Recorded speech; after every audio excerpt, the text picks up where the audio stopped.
Bonjour à tous. Eh bien, prenons un instant aujourd'hui pour lire et méditer un passage du livre du ciel de Luisa Picaretta. Au nom du Père qui m'a créé, du Fils qui m'a sauvé et du Saint-Esprit qui me sanctifie. Amen. Jésus, je me plonge dans ta divine volonté, je m'unis à toi, je m'identifie à toi, je me consume en toi, je fusionne ma volonté dans la tienne et je te supplie, Seigneur, de venir t'établir dans mon cœur. J'ouvre grand les portes de mon âme et je t'y invite, Seigneur. Viens t'y établir avec le Père, le Saint-Esprit, avec ton royaume, ton trône, avec tous tes actes divins, tes attributs divins et agis, Seigneur, à partir de mon humanité, de mes mains, de mes pieds, de mes regards, de mes paroles, de mes pensées. Agis à travers tout ce que je suis, Seigneur. Je voudrais vraiment que tout soit fait par toi, que tout soit fait pour toi et que tout soit fait totalement immergé en toi, dans ta divine volonté. Je veux que tout amène de la gloire, que chacun de mes micro-mouvements conscients et inconscients puisse être comme des cris d'amour qui s'élèvent vers le ciel. Qui te réjouissent, Seigneur, que tout puisse être comme des je t'aime, je t'adore, je te bénis, je te loue, je te remercie au nom de tous les hommes, de toutes les générations, et que chacune de ces prières qui s'élèvent vers toi puisse être enrichie de toutes les paroles du Notre Père.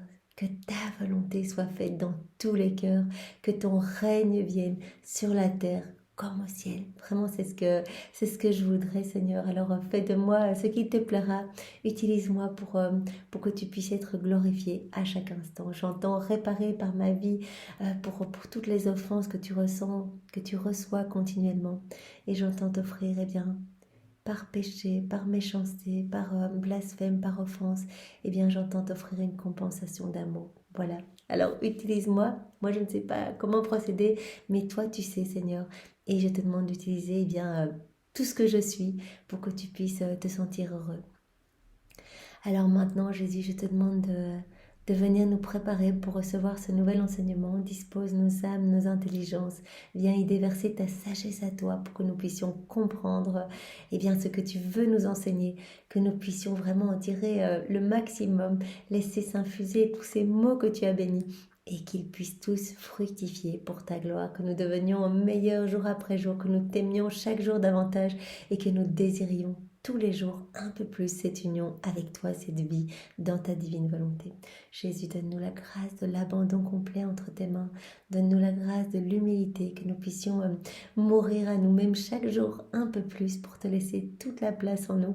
Donne-nous la grâce de pouvoir regagner cette ressemblance que nous avons perdue à travers les siècles.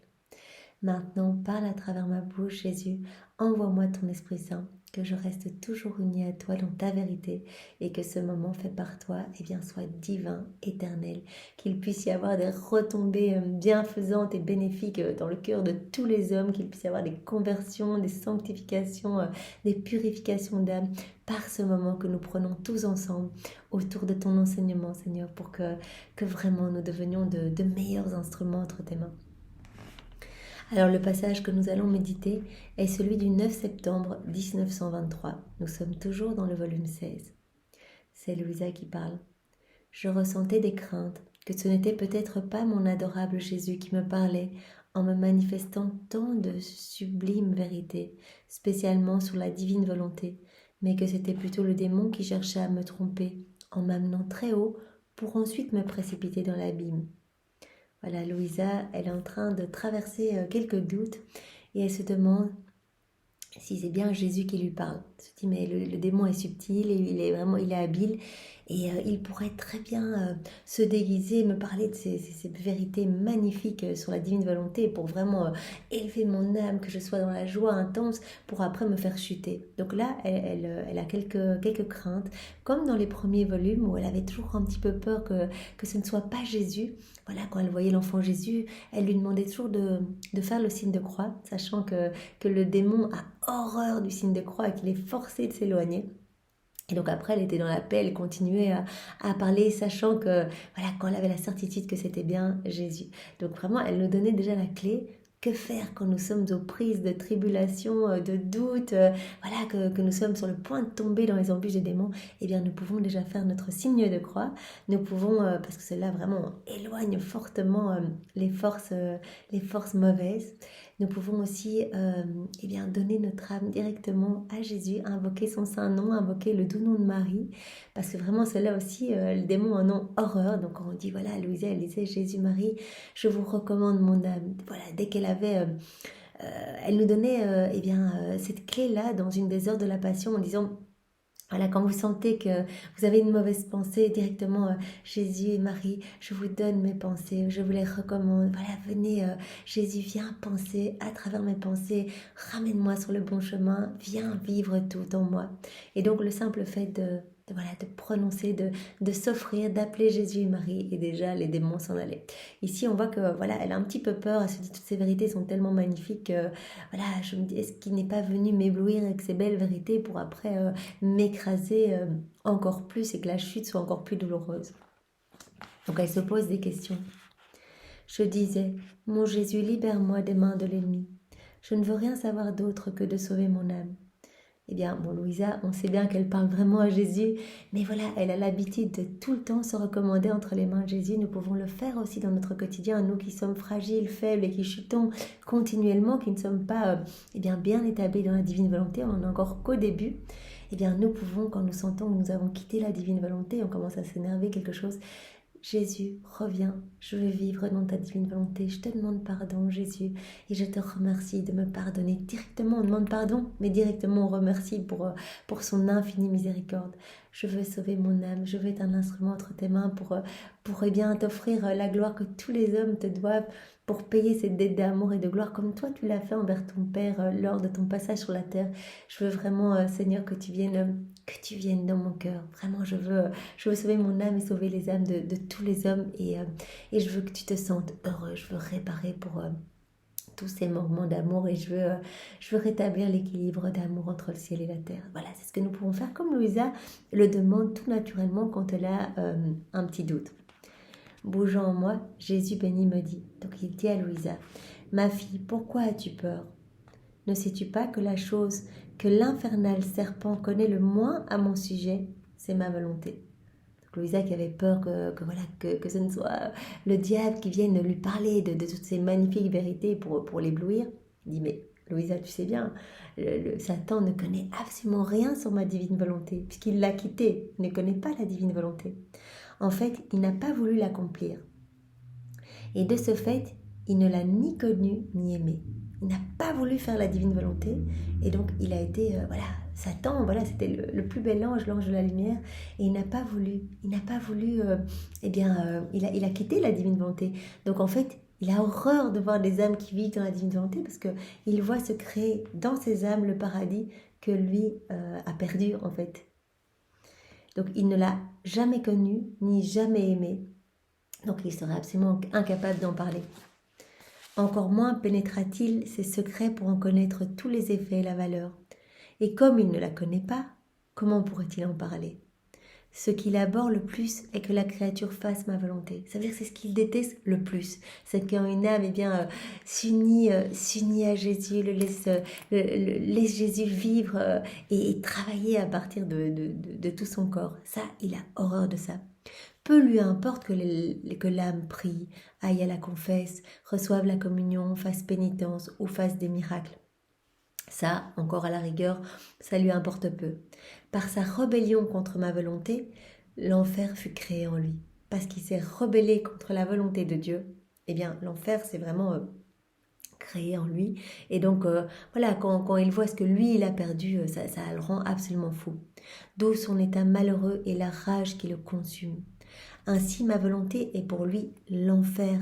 Et chaque fois qu'il voit une âme soumise à ma volonté, en connaître les qualités, la valeur et la sainteté, il sent son enfer redoubler, car il voit le paradis, le bonheur et la paix qu'il a perdu se créer dans cette âme. En fait, il est super jaloux. Il voit dans nos âmes que le Seigneur est en train d'embellir nos cœurs. Il est en train de mettre toutes les beautés du ciel, tous les ornements du ciel, et il vient les placer dans notre cœur.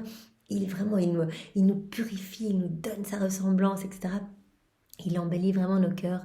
Et donc il y a un paradis. Il y a vraiment quelque chose de magnifique qui se crée en nous. D'ailleurs, Jésus, s'il vient s'installer dans notre âme, c'est qu'il ressent vraiment cette ambiance divine qu'il y a installée lui-même dans notre âme. Et donc, Satan est fou furieux quand il voit ça, quand il voit se créer ça dans les cœurs, et que lui, il n'a que l'enfer, la noirceur, parce qu'il a choisi délibérément de refuser la volonté de Dieu. Plus ma volonté est connue, plus il devient tourmenté et furieux. C'est pour cela que quand on décide de se plonger dans les écrits du ciel, il y a souvent un combat. Les démons vont un petit peu se déchaîner sur nous.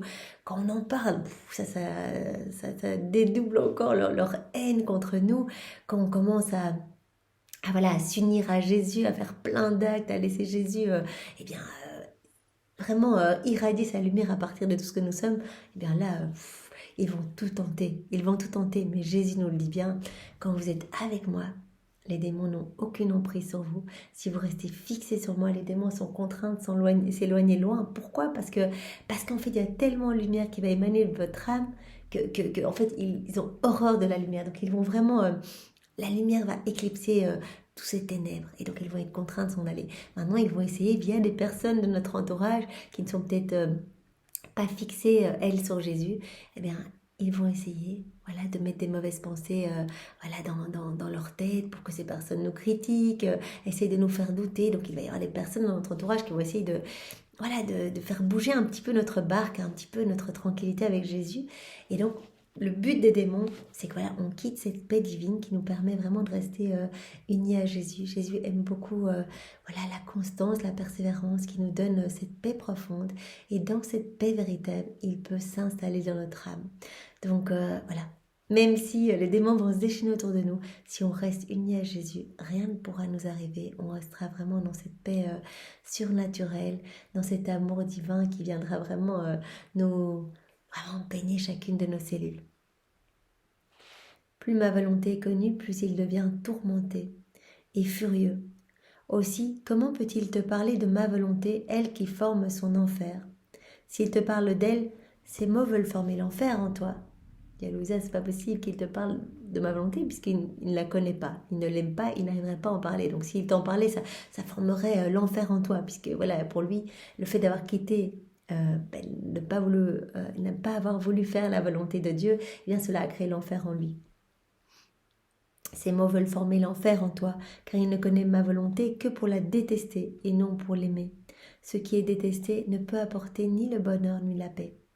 Donc il dit à Louisa, regarde, est-ce que mes paroles t'amènent de la paix, t'amènent de la joie, t'amènent de la force, t'amènent toutes mes qualités divines, tous mes attributs divins. Est-ce que cela fait une transformation dans ta vie ou cela t'amène des angoisses, du stress, etc. Alors à ce moment-là, Jésus dit, mais tu regardes déjà bien que mes paroles te transforment, vraiment te transforment et t'amènent de plus en plus de la lumière. Donc fais confiance, c'est bien moi qui te parle. Ce qui est détesté ne peut apporter ni le bonheur ni la paix. Sa parole étant dépourvue de grâce, comment pourrait-il communiquer la grâce de faire ma volonté ?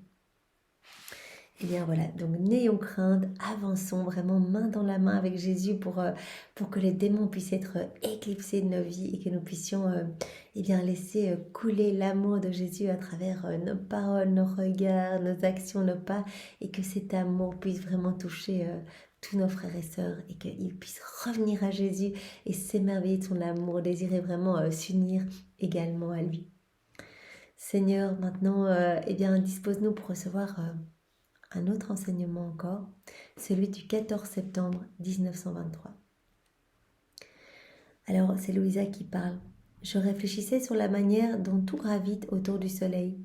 La terre, nous-mêmes, la mer, les plantes, tout.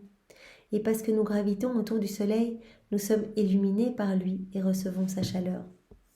Ainsi, le soleil irradie ses rayons brûlants sur nous, et nous, avec toute la création, en gravitant autour du soleil, nous jouissons de sa lumière et recevons une partie de ses bienfaits.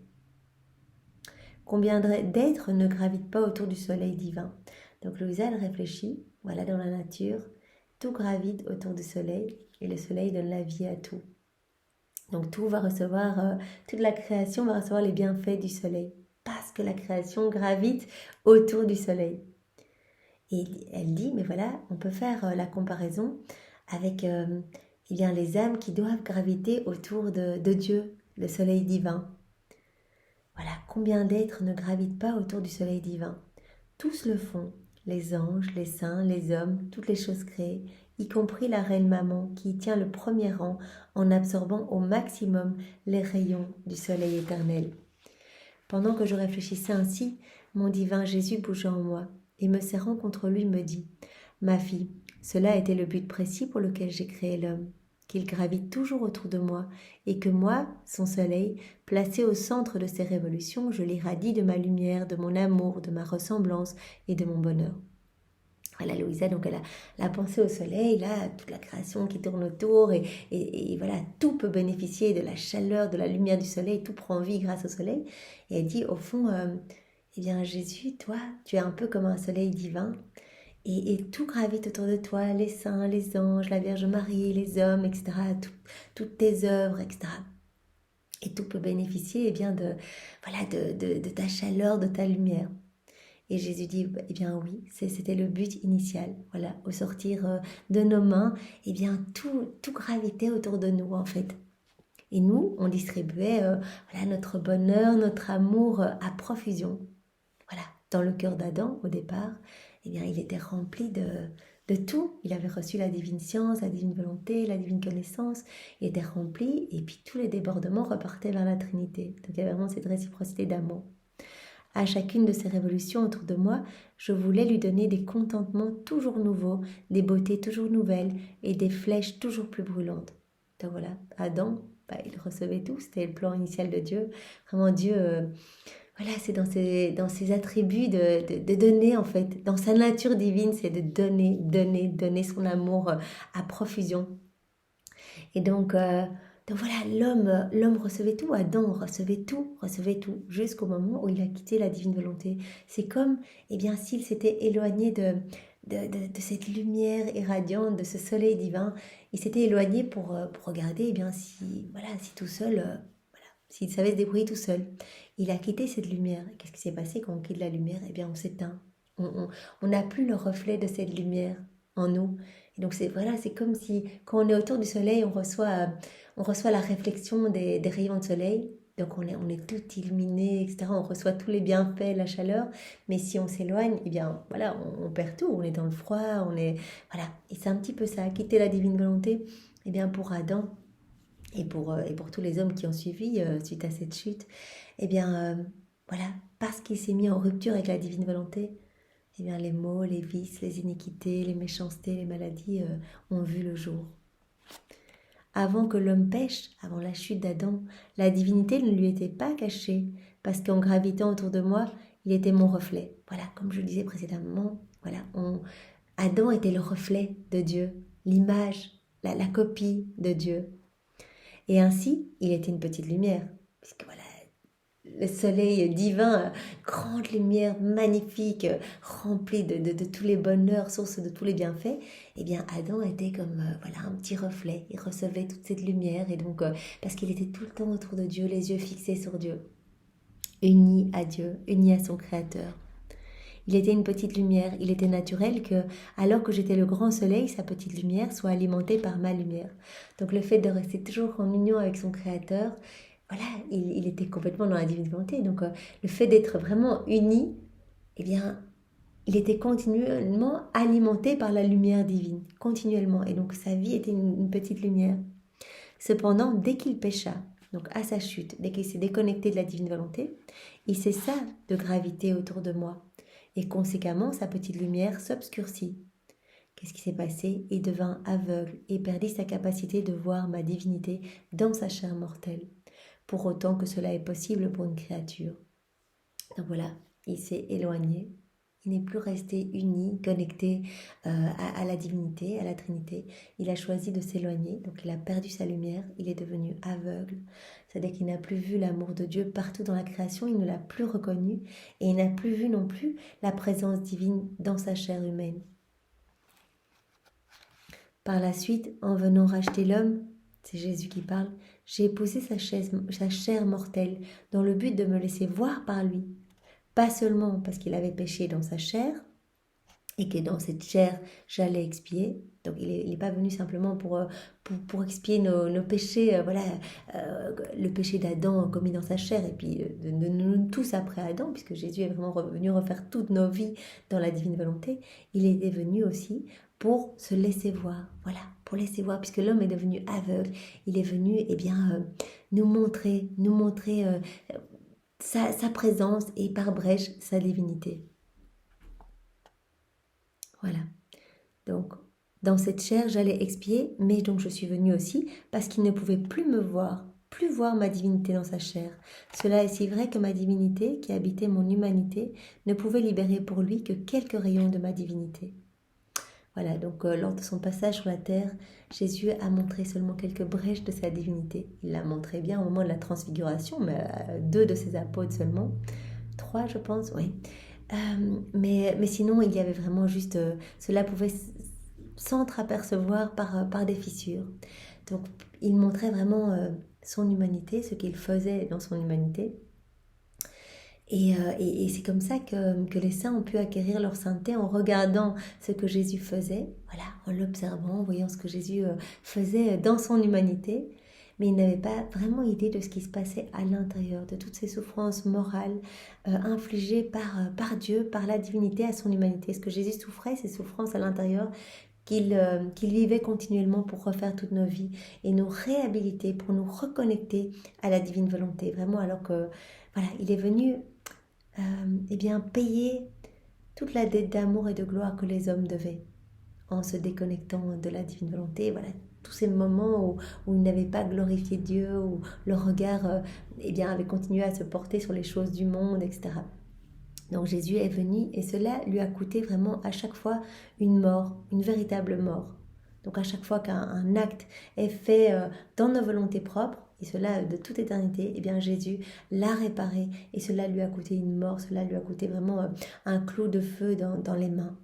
Pareil pour une parole qui ne glorifie pas Dieu. Maintenant, si je commence à parler et je ne pense pas à Jésus, je ne suis pas unie à lui dans sa divine volonté, eh bien cela vient directement mettre du fiel et du vinaigre dans la bouche de Jésus. Donc il est venu, voilà, pour expier nos fautes, comme il le dit, mais aussi pour nous reconnecter à la divine volonté et pour rendre la vision à l'homme, en fait, qui avait perdu cette vision de Dieu, en fait, qui s'est tellement éloigné de Dieu, qui n'a plus pu être connecté plus pu voir l'amour de Dieu partout dans la création. On voit ainsi que grand mal est le péché. Il a amené l'homme à cesser de graviter autour de son Créateur et à contrecarrer le but de sa création et à changer la lumière en obscurité et la beauté en laideur. Il a tout changé en fait. Tout ce qui était magnifique en l'homme est devenu laid parce qu'il s'est éloigné de Dieu et qu'il a choisi de faire sa volonté propre. Le péché est un si grand mal que malgré ma rédemption, je n'ai pas pu redonner à l'homme la capacité de voir la divinité dans sa chair mortelle. Malgré son passage sur la terre, malgré tout ce qu'il a fait, il n'a pas encore redonné à l'homme la capacité de voir Dieu dans sa chair, à l'intérieur. Cela ne sera possible que lorsque, défait et pulvérisé par la mort, il arrivera au jour du jugement. Qu'est-ce qui arriverait si la création cessait de graviter autour du soleil ? Donc il demande à Louisa, regarde, si la création arrêtait d'être en train de graviter, de tourner autour du soleil, qu'est-ce qui se passerait ? Ce serait le chaos total. Tout serait sans dessous. Tout perdrait sa lumière, son harmonie, sa beauté. Les uns heurteraient les autres. Et même si le soleil demeurait présent, il serait comme mort pour la création, parce qu'elle ne graviterait plus autour de lui. Voilà. Si la création commençait à ne plus tourner autour du soleil, ce serait le gros chaos en fait. À cause de la faute originelle, l'homme cessa de graviter autour de son Créateur et conséquemment il perdit l'ordre dans lequel il vivait, sa domination sur lui-même, sa lumière. Chaque fois qu'il pêche, non seulement il ne gravite pas autour de son Dieu, mais il cesse de graviter autour des biens de la rédemption. Donc ça c'est vraiment intéressant. Donc vraiment il y a cette analogie entre la création qui tourne autour du soleil et qui bénéficie de tous les bienfaits du soleil et l'homme qui devrait graviter autour de Dieu, vraiment être uni à Dieu, être dans sa lumière, devenir un autre soleil vraiment par reflet, par écho et qui a choisi de s'éloigner. Et donc c'est le chaos. cela a amené le désordre complet. Et en plus, on ne peut pas bénéficier, Jésus le dit ici à Louisa, on perd tous les biens de la rédemption. Si on ne reste pas unique, on ne gravite pas autour de Dieu, eh bien on perd tous les fruits de la rédemption. Voilà, comme un nouveau soleil, ces fruits de la rédemption sont là pour lui accorder le pardon et le salut. Donc chaque fois que l'homme fait un péché, se détourne de Dieu, non seulement il ne tourne plus autour de son Dieu, mais il cesse aussi de graviter autour des biens de la rédemption. Et le Seigneur nous appelle à nous unir à lui pour pouvoir déverser à travers nos humanités les fruits de la rédemption. À chaque fois qu'on s'unit à lui, on unit un petit acte à son acte qui est suspendu, puisque tout ce qu'il a fait, tous ses actes sont suspendus, sont continuellement en acte de se donner. Eh bien, quand on dit Jésus, je m'unis à toi, voilà, je mange dans ta divine volonté, directement, j'unis mon acte de manger à l'acte de manger de Jésus lors de son passage sur la terre. Jésus, il ne faisait pas que manger comme ça, juste pour s'alimenter, il nourrissait les cœurs, il convertissait, il purifiait, etc. Eh bien, quand je m'unis à l'acte de Jésus de manger, en lui donnant l'autorisation de renouveler, de refaire cet acte en moi, de le laisser vraiment se déployer en moi, eh bien, à ce moment-là, tous les fruits de cet acte vont pouvoir être distribués dans mon cœur, mais aussi dans tous les cœurs. Donc, c'est vraiment magnifique. Et donc, c'est comme ça que tous les fruits de la rédemption vont pouvoir être distribués à travers nos corps quand nous nous unissons à Jésus. Chaque fois qu'on s'unit, on a les fruits de l'acte de Jésus, tout de suite. Voilà. Sais-tu quel est celui qui ne s'arrête jamais de graviter autour de moi? Celui qui accomplit ma volonté et vit en elle. Il court toujours, ne s'arrête jamais et reçoit tous les rayonnements de mon humanité, ainsi que certaines lueurs de ma divinité. Voilà. Donc en fait, quand on vit en union avec Jésus, dans sa divine volonté, on reste vraiment dans cette lumière. Le Père nous voit comme un autre Jésus sur la terre. Chaque fois qu'on dit Jésus, je fais ça dans ta divine volonté, je me balade dans ta divine volonté, on reçoit tout le rayonnement de l'humanité de Jésus, tout ce qu'il a fait, ainsi que voilà, toutes les lueurs de sa divinité. Donc c'est magnifique, Seigneur. Nous voulons vraiment ne jamais cesser de graviter autour de toi. Garde-nous unis à toi, enchaîne-nous à toi avec les chaînes de ton amour. Viens nous garder crucifiés à toi, Seigneur. Vraiment que nous puissions continuellement pulvériser notre volonté propre. Et c'est toi qui vas le faire en nous, Seigneur, parce que nous n'y arrivons pas. Donc, on te donne l'autorisation pour te servir de notre volonté propre comme marchepied pour ta divine volonté, que tu puisses vraiment la déployer complètement en nous et vivre librement à travers tout ce que nous sommes, Seigneur.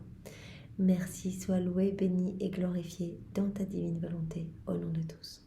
Au nom du Père et du Fils et du Saint-Esprit. Amen.